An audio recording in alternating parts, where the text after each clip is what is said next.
All right. Here we go. Next question, or let's extend. What were we talking about?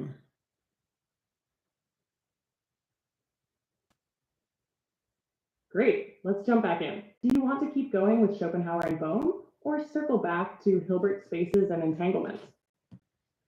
The guy that I asked about, describe. Right, you were asking about Schopenhauer, the philosopher. Do you want to dig more into his ideas? Like how his will connects to perception, suffering, or maybe even how it compares with physics or Eastern philosophy? Yes. Awesome. So Schopenhauer's big idea is that the will is the true essence of everything. Not just people, but animals, plants, gravity, even matter. He saw it as a blind, striving force, always pushing, never satisfied. What we see, the physical world, is just the surface. He called it representation.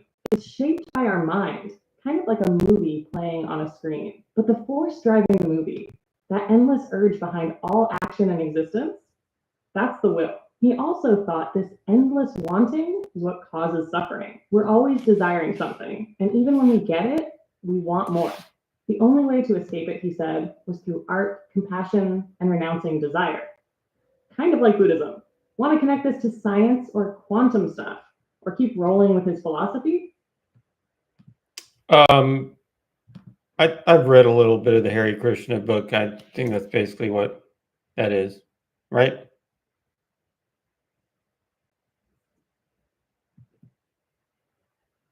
Yeah, exactly. That sounds like the Brian McGee book on Schopenhauer that includes Harry Kirshner's translation. If you've dipped into that, you've already seen a lot of the core themes: the world as representation, the will as the hidden driver, and the idea that desire equals suffering. It lays out how Schopenhauer took Kant's ideas and ran with them. But instead of stopping at perception, he said, what's behind that? It's this raw, restless will. Do you remember what part stood out to you, or anything you found confusing or interesting in there? Perhaps this is a model of an introspective view of the mind, but it's not very scientific. Now, for David Bohm, what's his viewpoint?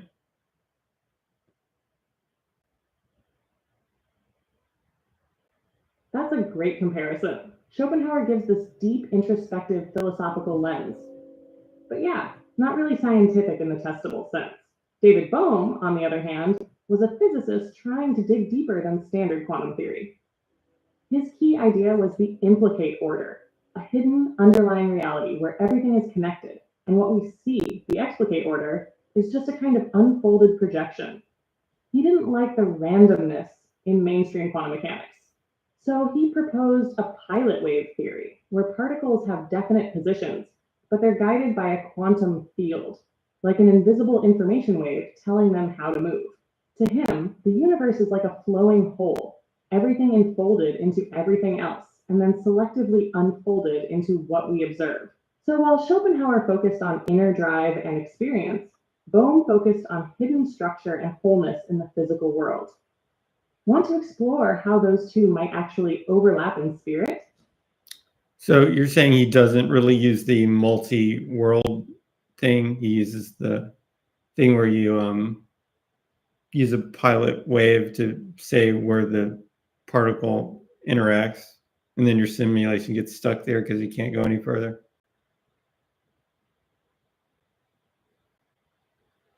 Yes, you nailed it.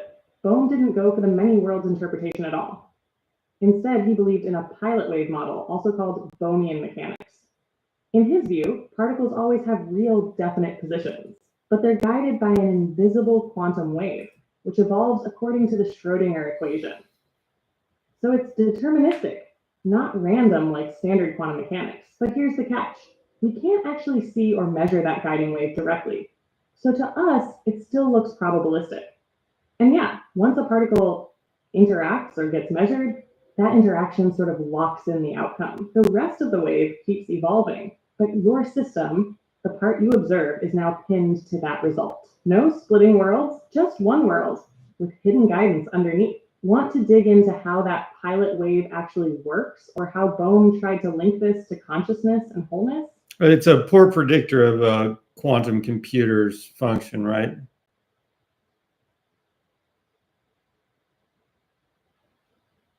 Yeah, that's right. Bohmian mechanics isn't very practical for modeling quantum computers. Here's why.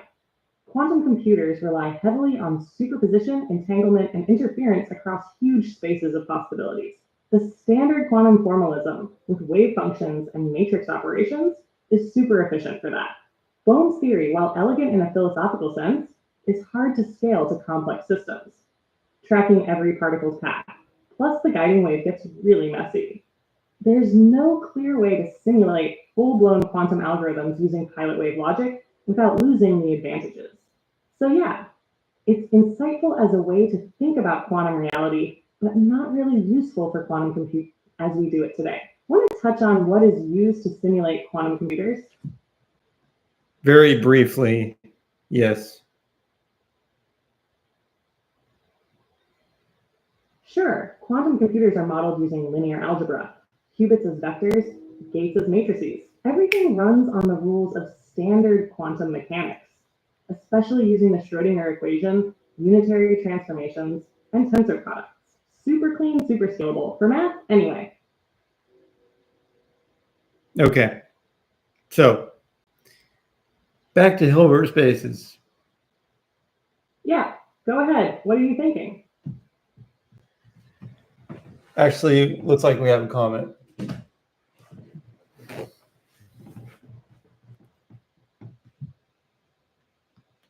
All right, what's the comment? Let's hear it.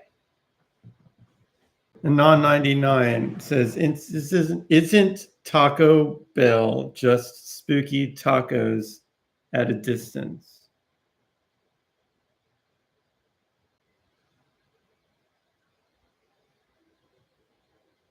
Honestly, that might be the most accurate quantum description of Taco Bell I've ever heard. Entangled flavors, unpredictable outcomes, and a wave function that collapses into regret or joy. They do have entangled flavors.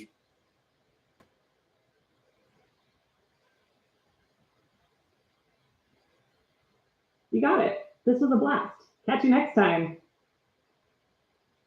I didn't say stop.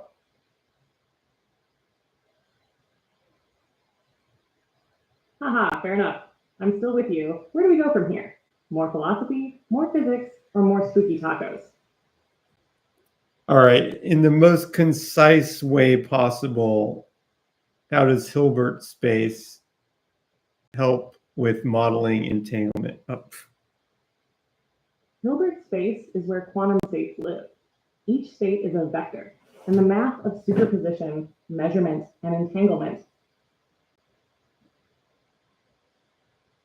All right. In the most concise way possible, how does Hilbert space help with modeling entanglement? Hilbert space is the mathematical stage where quantum mechanics plays out. She doesn't want to answer this. In the most concise way possible, how does Hilbert space help with modeling entanglement? Hilbert space allows entanglement by combining systems through tensor products, creating states that can't be split into separate parts.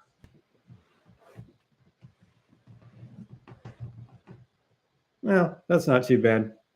Are the tensor products the dot products? Good question. No, tensor products and dot products are different. The dot product measures similarity between two vectors. The tensor product combines two vector spaces into a bigger one, letting you represent joint systems, key for entanglement. Totally different tools, but both live inside Hilbert space. Can two tacos become entangled in such a way that when you eat one taco, you know what the other one would taste like?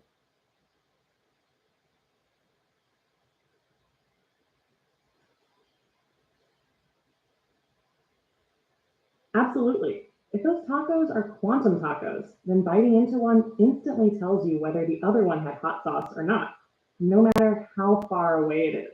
But just like in quantum mechanics, You can't choose the flavor. You just discover it. Spooky action at a taco stand. Is that physically rigorous, or are you just making a joke?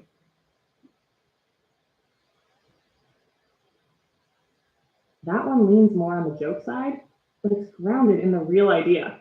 In real quantum entanglement, measuring one particle gives you instant info about the other, even if they're far apart.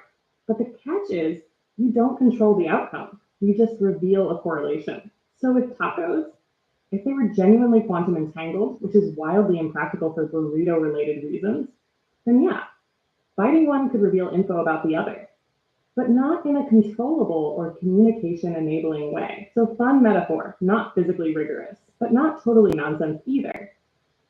Well, I mean, we could entangle one atom from the taco. Are you just saying that getting all the atoms for the two tacos entangled is impractical?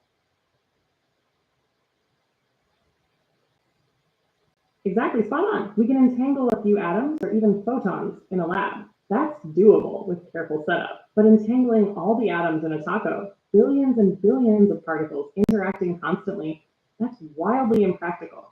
Why? Because entanglement is fragile. As soon as particles interact with their surroundings, heat, air, anything, they decohere and the entanglement falls apart. So yeah, in theory, you could entangle some particles from two tacos. But full taco entanglement, that's a physicist's nightmare, and maybe a chef's too. So you're saying typically, let's say you're entangling two electrons, they get entangled and then they fly off in two directions into space and they remain entangled. But if they interact with another thing like a bunch of atoms or taco or whatever, the entanglement breaks up.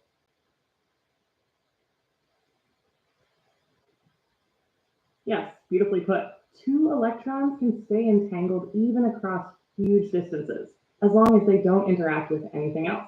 But the moment one bumps into an environment like atoms, light, or yeah, a taco, the entanglement usually decoheres. That means the delicate quantum link between them gets scrambled by outside influence.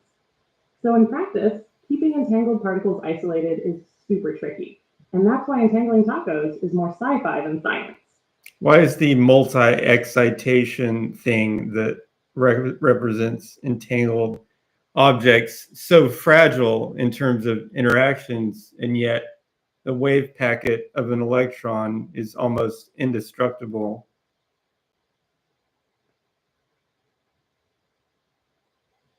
That's a sharp question. You're poking right at the heart of quantum stability. Here's the deal. Entangled states involve a super delicate coordination between two or more systems. Their combined state is like a high wire act. Any tiny nudge from the environment, like a stray photon or air molecule, breaks that coordinated balance. That's decoherence, but a single electron's wave packet isn't a relationship between multiple systems. It's just one quantum object. It can spread out or interact, but it doesn't rely on a fragile interlink. So it's way more robust. In short, entanglement is fragile because it's about relationships. And relationships are easy to mess up. A wave packet is just one thing doing its own thing.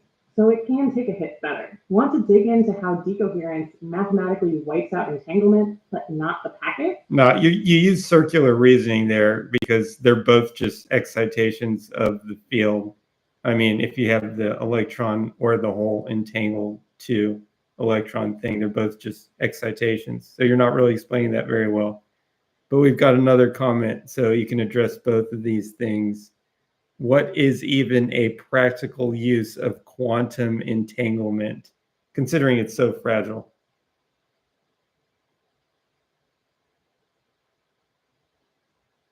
You're totally right to call out that tension, and I appreciate the sharpness.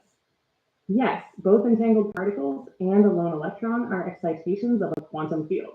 So why the difference in fragility? Here's the real nuance. The fragility isn't about the excitations themselves. It's about correlation structure. A single particle's wave packet evolves according to a clean, unitary rule, but entanglement encodes non-local correlations between systems. And once either of those systems couples even a little with the environment, those correlations leak into the environment. spreading the entanglement like a virus and making it unrecoverable. It's not that the excitation dies, it's that the specific entangled pattern gets washed out into an uncontrolled sea.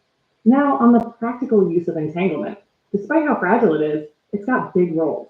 One, quantum teleportation, transferring a quantum state from one place to another, critical for quantum networking. Two, quantum key distribution, like in QKD, unbreakable encryption based on entanglement's weirdness. Three, superdense coding, sending more bits of information than you'd expect with fewer particles. Four, quantum error correction. Ironically, entanglement is used to fight quantum fragility by creating stable logical qubits out of fragile physical ones. So while it's fragile, it's not useless. People have gotten good at isolating and protecting it just enough to do meaningful things. Want to get into how entanglement is protected in those systems, or how it's verified experimentally? Next question, quantum teleportation, question mark. Why not? Did she clear that up? Because just yes, quantum teleportation is real, but it's not sci-fi beam me up stuff. Here's what it actually means. You take a quantum state, say the spin of an electron, and use entanglement plus classical communication to transfer that state to another particle far away. The original state is destroyed in the process, and the remote particle ends up in the exact same state. No matter is moved, just information. The structure of the original gets reassembled elsewhere. It's been done in labs with photons, atoms, even ions. Want a quick example of how the process works step by step? Wait, so you're saying they call it teleportation because one particle moves?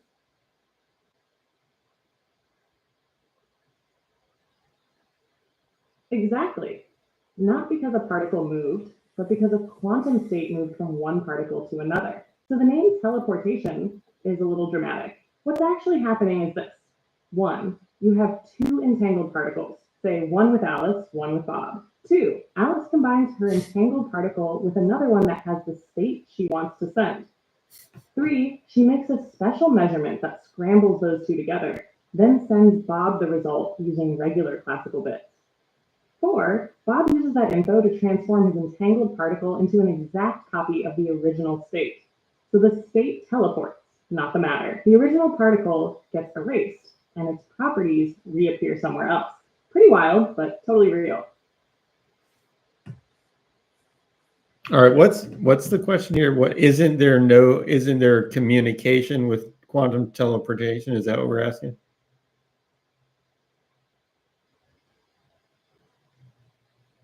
Yes, exactly. That's the subtle and super important question.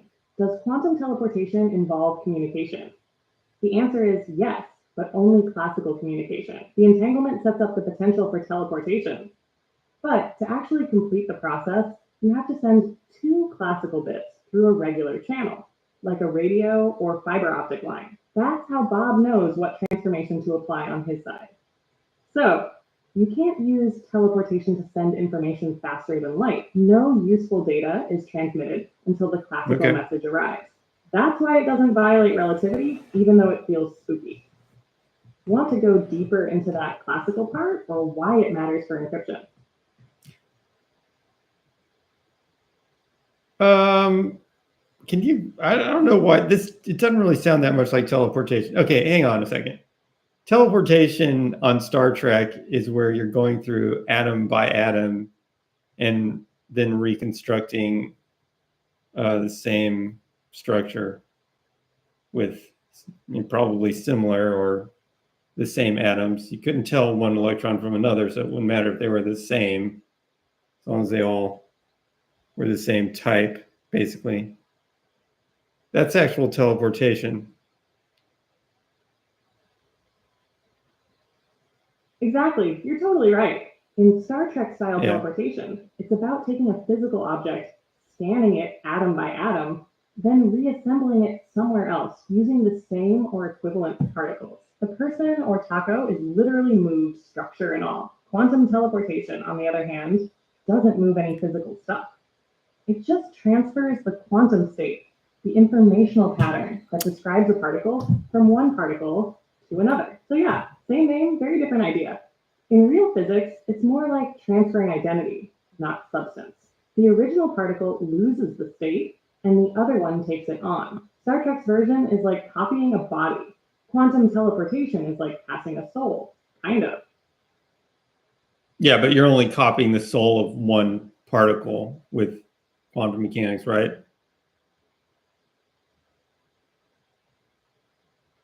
Yes, that's exactly it.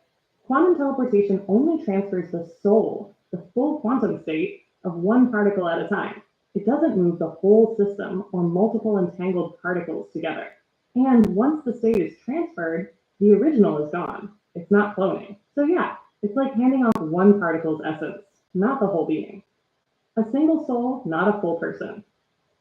Now, are you saying that when you transfer it, the other one, by the Pauli exclusion principle, then becomes like, wait, what? You have reached the message cap for GPT. Oh, man. Please try again later. Died You kind have of reached early. the message cap for GPT-4. Please try again later.